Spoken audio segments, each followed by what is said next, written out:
Welcome to Into the Wikiverse. I am Mike Hover, and today is February 22nd. In 1983, an infamous play opened on Broadway called Moose Murderers. You've probably never heard of this murderous farce because it closed the same night. Moose Murderers was a notorious flop, and now is widely considered the standard of awfulness against which all Broadway failures are judged. To give us a bit more on what happened in that performance is theater critic Edith Wolf. Thank you so much for being here, Edith. Thank you so much for having me, Mike. I really appreciate it. You were there on the front line.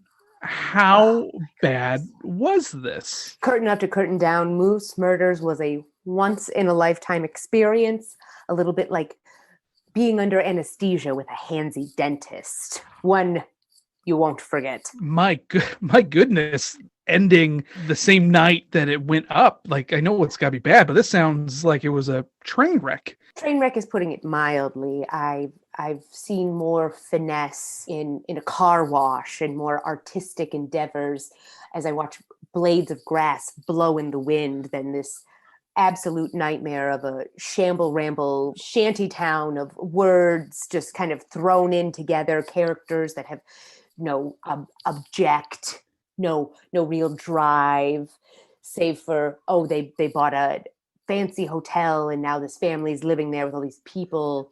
And honestly, the most disturbing part of it, the part that made a woman throw up within the first 15 minutes. And you're not just being colorful with your words. Someone actually threw up. Yes, a woman in the second row threw up all over the first row, and those were the luckiest people of the entire evening.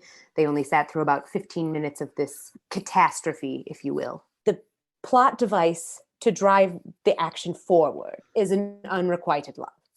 We know this. We all have seen an unrequited love drive the plot forward. Yeah. But unfortunately, in this case, this comedy piece, the plot device, our unrequited love is between the adult son and the worst possible object of his affection. You're not saying... Oh, Mike, I'm saying it. The object of his affection was his mother.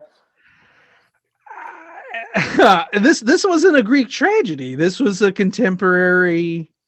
You know, you'd thought the 80s were modern, and yet we're going back to Oedipal times where this man boy is chasing after his mother. That is why the patron vomited in the second row. There's a lot to take in here. What was the moment that hit you like, I need to leave? In the very first few moments of the play, there's lots of chaos trying to be established where actors are running to and fro across the stage, up and down all of the 8 staircases, opening and slamming the 7 or 12 doors. It was unclear how many doors there were.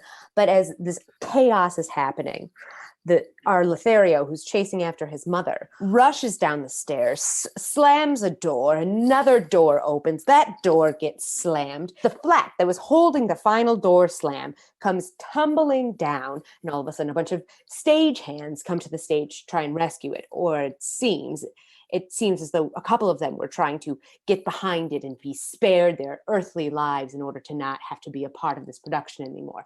And as the crew is scrambling, our man-child who's chasing after his mother screams, "I did it. It was me," with a gun in his hand. There's nothing for about 1 whole minute. People just standing around, looking at each other. Nothing is said. The comedy had fallen so flat. How many minutes into curtain rise was this? I'd say about 6.5. To push both incest and a wacky, almost Scooby-Doo-esque door falling is... Scooby-Doo has more artistic value than whatever it is that I watched at Moose Murders. I won't even tell you the name of the actor, just to spare him. You can't blame the actors for writing and direction just so deplorable and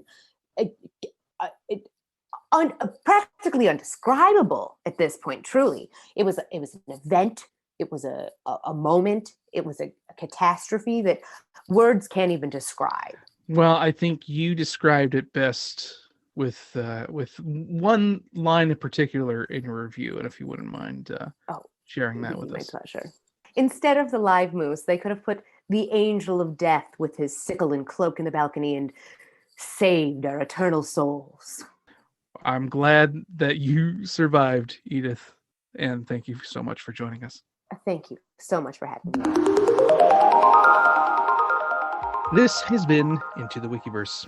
Edith Wolf was portrayed by Georgie Cadwell. Follow her on all social media platforms at Georgie Cadwell. Mike Hover was played by himself. See Mike featuring at Mark Ridley's Comedy Castle in Royal Oak, Michigan on May 5th through the 7th. Music provided by Audionautics.com and additional sound effects and music provided by freefx.co.uk.